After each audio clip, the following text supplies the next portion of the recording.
오늘도 정말 하나님의 말씀을 붙잡고 승리하는 여러분들 되기를 바랍니다. 성경 말씀 사도행전 19장 8절부터 10절 말씀입니다.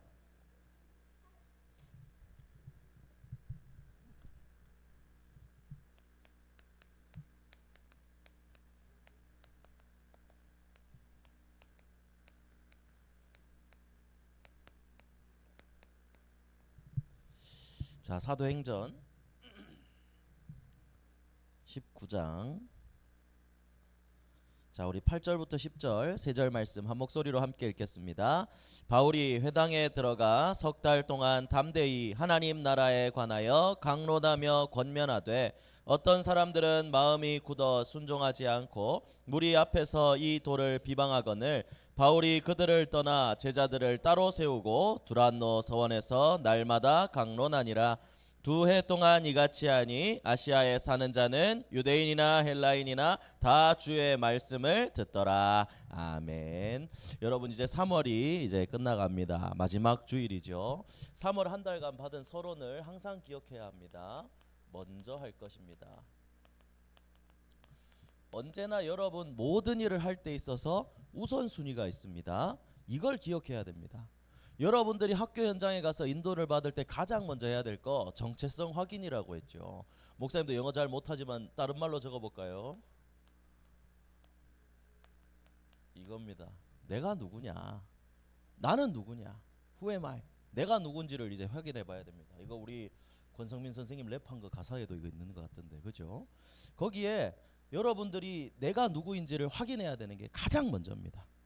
여러분들은 예배자입니다. 그래서 오늘 이 자리에 나와왔습니다.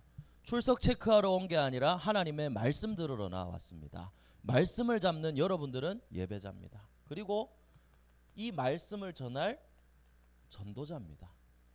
여러분들 현장 하나님이 살리라고 보내신 현장입니다. 그곳에 복음을 전할 전도자가 나 자신이라는 사실을 기억해야 됩니다.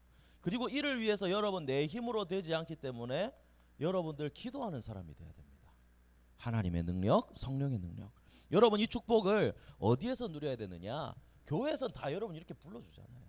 근데 이게 여러분들의 현장에서 되어져야 됩니다. 그래서 어제도 청소년 신학원 가니까 이제 또 그 목사님이 얘기하더라고요. 3가지 중에 하나는 꼭 해야 된다. 다락방 사역자가 되든지 다락방을 받든지 그것도 안 되면 따라다녀라. 여러분 3가지 중에 하나를 해야 되는데 만약에 그조차 힘들다. 딱 하나 할 수 있습니다. 여러분 어떤 걸 해야 되냐? 나 홀로 뭐요? 집에 아닙니다. 다락방. 홀로 집에서도 다락방. 얼마? 딱 5분만. 여러분들이 내가 누구인지 정체성이 확실하다면 언제 어디 있든지 혼자서라도 이 축복을 한번 누리는 걸 도전해 보세요. 현장에서 여러분 찬양하면서 예배하세요. 현장에서 찬송가 틀고 이렇게 하라는 게 아니라 깊이 하나님을 찬양하는, 여러분 요즘 이 이어폰 다 들고 있잖아요. 하나님을 찬양하세요. 그러면서 예배해 보세요. 잠깐이라도. 물론 여러분들 치는 거 뭐 뉴에이지 음악도 치고 피아노 배우고 하려면 다 치지만 여러분들 현장에서 찬양이 울려 퍼질 때 그 느낌을 혹시 알고 있나요? 우리 카페에 가도 목사님도 이제 찬송가라서 좋다가 아니라 영적인 게 담겨 있잖아요. 다르거든요. 여러분 학교 현장에서 찬양해 보세요. 그리고 전도자로서 현장을 위해 기도해 보세요. 흑암을 꺾으세요. 이게 여러분들이 현장에서도 일어날 수 있는 이 시간이라는 거예요. 거창한 게 아니라 목사님이 얘기했죠. 5분만이라도. 안 되면 3분만이라도. 쉬는 시간 10분인데 어떻게 5분을 씁니까 목사님? 그럴 수 있죠. 3분이라도. 나만의 시간을 잠깐이라도 회복해 보세요. 우리가 게임하는 시간, 노는 시간을 어떻게든 만들어내잖아요. 그죠? 근데 기도하는 시간 왜 이렇게 만들기 힘들까? 사단이 그렇게 공격하는 거거든. 여기에 넘어서서 한번 도전해 보는 거예요.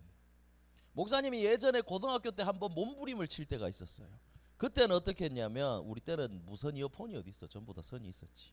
이거 교복 안으로 알죠, 여러분? 탁 넣어가지고. 알고 계시죠, 요거? 내만 아나.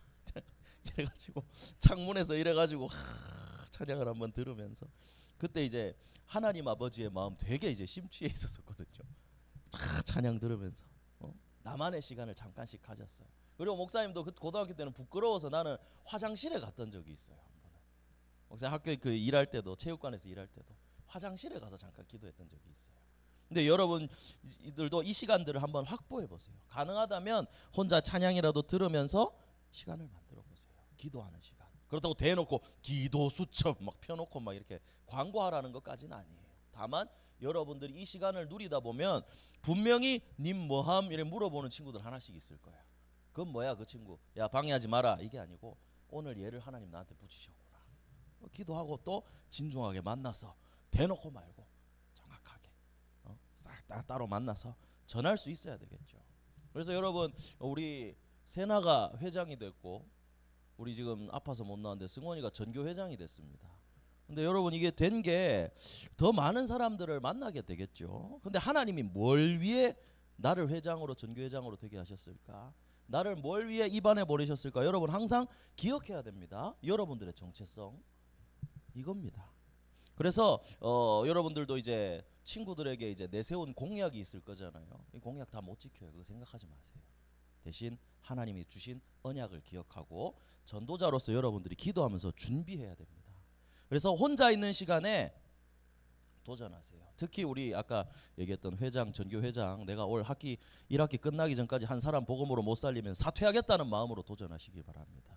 그래서 정말 현장을 살려내고 여러분들이 이 비밀을 누리면서 하나님이 하신다라는 것을 먼저 체험하는 증인이 되었으면 좋겠습니다. 우리 성경 말씀 찾아봅시다. 요한복음 15장 16절입니다.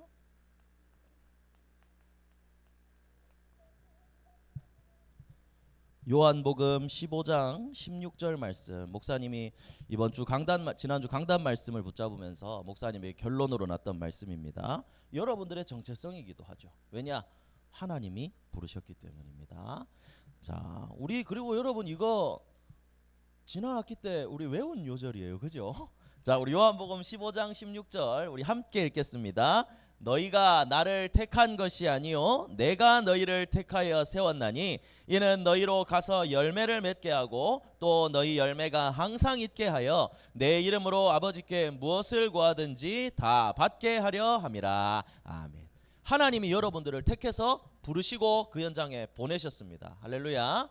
이 사실을 기억하고 기도하면 주시겠다고 약속하셨기 때문에 현장에서 먼저 할 것을 누리면서 하나님이 열어주실 그 전도의 문들을 체험하는 여러분들 되기를 예수님 이름으로 축복합니다. 자, 그럼 우리 두란노 운동인데요. 여러분 두란노라는 지역에 간 것이냐? 요 두란노는 사람 이름입니다. 두란노라는 사람의 그 서원에서 일어난 운동을 우리 두란노 운동이라고 하는 거예요. 요 지역은 어디냐면 에베소입니다.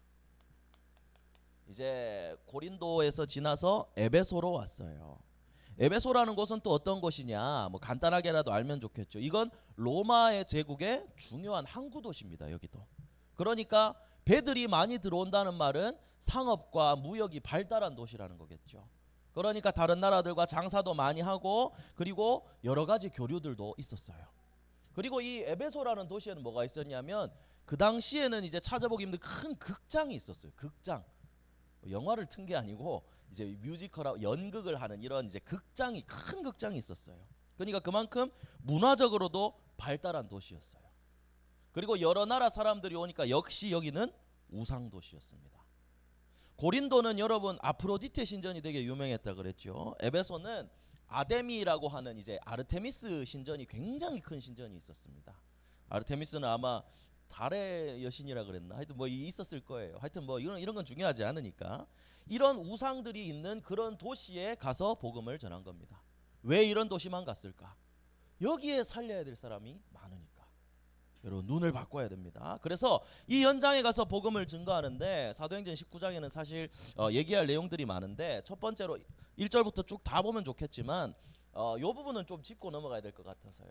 1절부터 보면 요한의 세례 그리고 성령 세례가 나옵니다. 여러분들이 요거를 조금 구분할 수 있었으면 좋겠어서 얘기합니다. 1절부터 7절에 보면 바울이 에베소에 갔는데 어떤 제자들을 만났다 그랬어요. 여러분 제자라고 하면 믿는 사람들이라는 말입니다. 그런데 이 사람들에게 바울이 물어본 거예요. 너희가 성령을 받았느냐? 그러니까 이 사람들이 뭐라고 얘기하냐? 우리는 성령이 계심도 듣지 못했다라고 얘기합니다. 여러분 예수님 믿는 사람인데 성령을 모른다. 굉장히 아이러니하죠. 그래서 바울이 그러면 너희가 뭔 세례를 받았냐? 요한의 세례다. 그러니까 회개의 세례를 베풀며 내 뒤에 오는 이가 예수라 하지 않았냐. 바울이 이 얘기를 한 거예요. 그래서 주 예수의 이름으로 세례를 받으니 이들이 12사람쯤 되어서 성령이 그들에게 임했다라는 거예요. 여기서 여러분 세례 요한의 세례는 이제 여러분 말하다시피 진짜 세례 요한이 예수님이 오실 길을 예비하고 사람들에게 이제 예수님이 오실 것을 전한 사람이었죠. 요한이 물로 사람들에게 세례를 줬습니다. 여러분 그럼 요한의 세례를 받은 사람들은 구원을 받을까요? 거기에서 끝나지 않습니다. 요한의 세례는 물로 죄를 씻는다라는 게 아니에요. 회개하고 요한의 세례는 회개하라는 겁니다. 회개하고 하나님께 돌아가라라는 상징적인 의미입니다. 여러분 요한은 사람이에요. 사람이 이걸 준다고 여기에 요한한테 받았다라고 구원이 씻겨지는 게 아니라는 얘기예요. 요한은 계속 이 상징적인 물로 세례를 주면서 내 뒤에 오시리 예수님을 믿어야 된다. 요 얘기를 한 거예요. 그런데 지금 이 사람들은 요한의 세례, 그러니까 보여지는 것들, 행위적인 것들, 그리고 그냥 내 마음속으로 하는 회개, 여기에만 머물러 있었다는 거죠. 그런데 여기에 바울이 말한 건 뭐예요? 이거 아니라 진짜 그 다음에 오신 성령의 세례, 예수 그리스도, 이 복음을 얘기하는 겁니다. 그래서 궁극적인 죄사함은 뭐냐? 성령으로 구원을 받는 겁니다. 그래서 여러분 요건 구분해야 돼요. 여기서도 다 알 수 있죠. 진짜 구원은 어떻게 받죠, 여러분들? 예수가 그리스도이심을 믿을 때 받는 겁니다. 왜 이걸 성령의 세례라고 하느냐? 예수가 그리스도이심을 믿고 영접하는 자에게 성령이 내주하시고 성령이 인도하시고 성령이 역사하십니다. 성령의 우리의 신분과 권세가 하나님의 자녀로 바뀌게 되는 거예요. 여러분 이건 요한이 해줄 수 없습니다. 마리아가 해줄 수가 없어요. 딱 하나 예수 그리스도를 믿음으로만 가능합니다. 그래서 바울의 질문은 뭐냐? 예수님 믿는다고 하는데 너희 진짜 영접한 거 맞냐? 너희 진짜 예수 그리스도를 아냐? 성령으로 너희와 함께 하시냐? 이 질문을 한 겁니다. 여러분 이거 굉장히 중요한 겁니다. 교회 다닌다고 전부가 아니라는 거예요. 목사님 왜 계속 이렇게 얘기하느냐? 그런 사람들이 많아요. 여러분 예수는 믿지만 복음을 모르는 사람들, 교회는 다니지만 그리스도를 모르는 사람들 있어요. 성경에 우리 지난주에도 아볼로를 나왔죠. 아볼로 열심인 사람인데 복음을 몰랐어요. 오늘 이 제자들도 세례는 받았는데 성령을 모른대요. 이런 사람들이 많이 있다는 겁니다. 그러면 여러분들은 어떻게 해야 되느냐?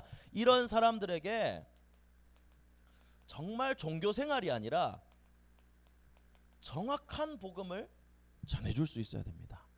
뭐냐? 구원은 예수 그리스도를 믿음으로만 받는다.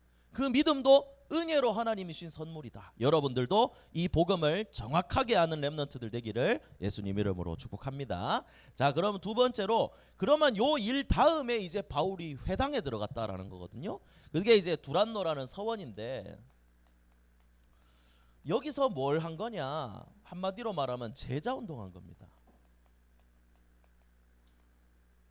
바울은 제자를 세웠어요.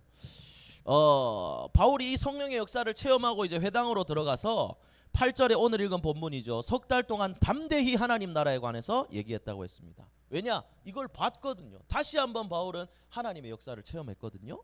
그래서 전하는데 9절에 보니까 어떤 사람들은 마음이 굳어서 순종하지 않고 그 안 따르는 거 그거 오케이, 그럴 수 있어. 근데 무리 앞에서 이 도를 비방했다라고 그랬습니다. 너희 이거 아니잖아. 율법을 지켜야지. 무슨 소리 하는 거야? 비방을 했다 그랬어요. 순종하지 않고. 그런데 여러분 이때 바울은 어떤 방법을 택했을까요? 같이 맞서 싸우지 않았어요. 논리로 찍어 누르지 않았어요. 물론 목사님은 바울은 그런 능력이 있었을 거라고 생각합니다. 말을 너무나 잘하는 사람이었기 때문에. 하지만 바울은 맞서 싸우지 않았어요. 그 바울이 한 방법은 여기에 뭐라고 적혀 있죠? 그들을 떠나 제자들을 따로 세우고 두란노 서원에서 날마다 강론하니라 라고 했습니다. 이러니까 2해 동안 이같이 하니 아시아에 사는 자는 유대인이나 헬라인이나 다 주의 말씀을 듣더라 라고 했습니다. 바울이 한 일은 그 안 듣는 사람들을 떠나서 2년 동안 제자를 세우는데 집중한 거예요. 그러니까 아시아에 사는 자가 복음을 듣게 되었다는 건데, 여러분 10절에 일어난 모든 사람이 주의 말씀을 들은 게 바울이 혼자 복음을 전했을까요? 목사님 옛날에는 그렇게 생각했는데 아니더라고요. 바울을 통해 훈련받은 제자들을 통해 그 제자들이 각자 가는 곳에서 말씀 운동을 펴니까 아시아에 있는 모든 사람들이 말씀을 듣게 되었다는 겁니다. 바울이 아무리 대단한 사람이라도 막 혼자 여기저기 다 뛰어다니고 모든 현장을 갈 수가 없었어요. 그래서 제자들에게 세워서 제자들을 통해 전도운동이 일어난 겁니다. 여러분, 그래서 우리 목사님이 여기서 얘기하고 싶은 건 뭐냐면 이만큼 훈련된 제자가 되는 게 참 중요합니다. 그냥 교회 왔다 갔다 하는 사람 말고 정말 복음으로 전도운동할 수 있는 제자 한 사람, 이렇게 훈련되어져야 돼요. 목사님은 정말 기도하기를 우리 토요 캠프가 이런 제자 운동의 장이 될 거라고 확신합니다. 그리고 여러분들도 여기에 인도를 받아야 되겠죠. 또 목사님이 올해 개인적으로 이사를 하면서 집이 조금 더 커졌는데 목사님이 개인적으로 붙잡은 게 이 두란노 운동이에요. 핍박도 있고 여러 개 있어도 따로 제자들을 세우면서 훈련해서 이들을 통해 전도운동이 일어나게 한다. 그래서 목사님도 우리 집도 미션홈처럼 정말 제자를 따로 세우고 훈련해서 정말 기도하고 전도 포럼이 일어나는 이런 말씀 운동하는 장으로 우리 집이 쓰임 받았으면 좋겠다. 목사님이 이렇게 기도하고 있거든요. 그래서 우리 강한나 사모님이 의견을 내가지고 미션홈을 하면 어떻겠냐. 그래서 이제 감당할 수 있겠냐. 본인이 이제 기도하면서 인도를 받고 이제 하겠다는데 개인 매트까지 사놨어요. 그래서 어떻게 인도를 받을지 모르겠는데 여튼 여러분 중요한 건 뭐냐면 여러분들이 훈련받고 현장에서 말씀 운동을 편다면 어떤 이 우리 10절 말씀이 이렇게 바뀔 수 있겠죠. 2해 동안 이같이 하니 칠곡에 사는 자는 초등학생이나 중고등학생이나 다 주의 말씀을 듣더라. 할렐루야. 이게 여러분들 훈련받은 제자들을 통해 되어질 수 있다는 거죠. 여러분 이게 단번에 되어진 게 아니었습니다. 바울이 얼마 동안 했다고요? 2해 동안, 2년 동안. 자, 여러분 중학교 2학년 손 드세요. 아유, 수아윤이. 고등학교 2학년 손 드세요. 없나? 자, 어쨌든 남은 2년 학창 시절 남은 렘넌트들 내 남은 2년 전도 제자로 서리라 여러분 결단하고 도전하게 되기를 바랍니다. 그리고 여러분 여기서도 목사님이 꼭 얘기해 주고 싶은 게 주의 말씀을 듣더라예요. 여러분들이 전도해야 된다면 이 사람을 교회까지 우리는 벌써 이제 이미 끝장을 보는 거야. 여러분이 확실한 거야. 나는 전도하겠다면 교회까지 끌고 오겠다. 이게 전도라고 생각하는 거거든요. 여러분 근데 여기에 뭐라 그랬죠? 듣더라. 말씀은 전하는 거예요. 내가 이 사람을 어떻게 해보겠다가 아니고 이 사람에게도 말씀을 전하겠다. 복음을 전해보겠다. 이게 돼야 됩니다. 그 이상은 하나님 하시는 거니까 여러분들 요까지만 생각해 보세요. 반응하는 사람을 찾을 수 있도록 전해보는 거예요. 자, 그래서 전도운동의 방법이 나오죠. 여기에 회당이라는 말은 렘넌트라는 말입니다. 여러분, 바로 여러분들이에요. 그리고 여기에 제자들을 따로 세우고라고 했습니다. 이건 바로 훈련입니다. 여러분 그래서 전도신학원 가고 있다. 토요캠프 와서 이렇게 같이 복음 안에서 인도받고 있다. 여러분 훈련입니다. 그리고 더 중요한 거 여러분 이게 제일 중요해요. 바울이 날마다라고 했습니다. 이건 뭐냐? 지속입니다.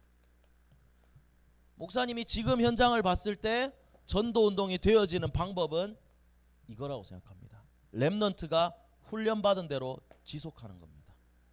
이게 여러분 학교 현장 살릴 수 있는 유일한 방법입니다. 그래서 여러분들이 이 흐름 속에 인도받아서 제자로 서게 되기를 예수님 이름으로 축복합니다. 자, 그럼 세 번째입니다. 이렇게 해서 바울이 그 이후에 전도운동을 현장에서 체험하게 됩니다. 자, 이 제자들도 일어났지만 하나님이 바울에게도 놀라운 응답을 주셨어요. 바울 11절부터 20절까지인데 바울의 손으로 능력을 행하게 해서 바울 몸에서 손수건이나 앞치마 갖다가 사람한테 얹어도 병이 낫고 귀신이 떠나갔다 그랬어요.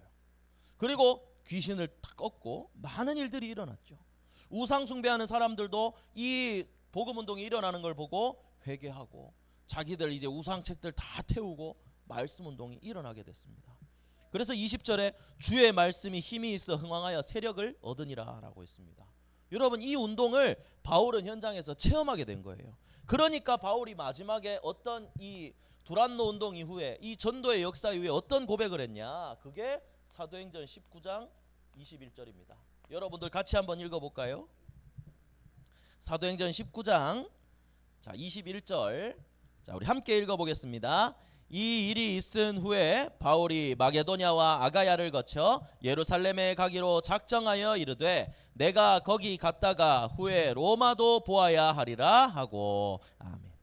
바울은 결단한 거예요. 전도를 체험한 다음에 어떤 일이 있었냐면, 하나님이 성령으로 역사하시는구나. 그러니까 바울의 미래가 다시 한번 확정된 겁니다. 하나님이 나를 이렇게 쓰시는구나. 현장에 전도운동이 일어나는구나. 로마도 보아야 하리라는 것은 이 전도운동이 가장 발전한 도시 로마에서 일어나야 되겠구나. 하나님 나를 사용하시겠구나. 이게 보여진 거예요. 그래서 여러분, 목사님은 이렇게 얘기하고 싶습니다. 기도하면 미래가 보인다. 하나님 보여주시겠죠. 그러나 가장 정확한 방법은, 내 뼛속 깊이 새겨질 수 있는 방법은 뭐냐면 기도를 통해. 여러분, 방황도 필요하다 얘기하잖아요. 진짜 그래, 필요한 것 같아요. 그 바닥을 짚고 그 파도를 타고 내 힘으로 안 된다는 걸 깨닫고 기도 속에서 성령의 충만함을 받고 인도를 받아서 현장을 보고 현장에서 단 한 번만 이 복음으로 생명이 살아나는 것을 보게 된다면, 체험하게 된다면 하나님이 나를 통해 하시고자 하는 미래 세계복음화의 언약이 확정이 되게 될 겁니다.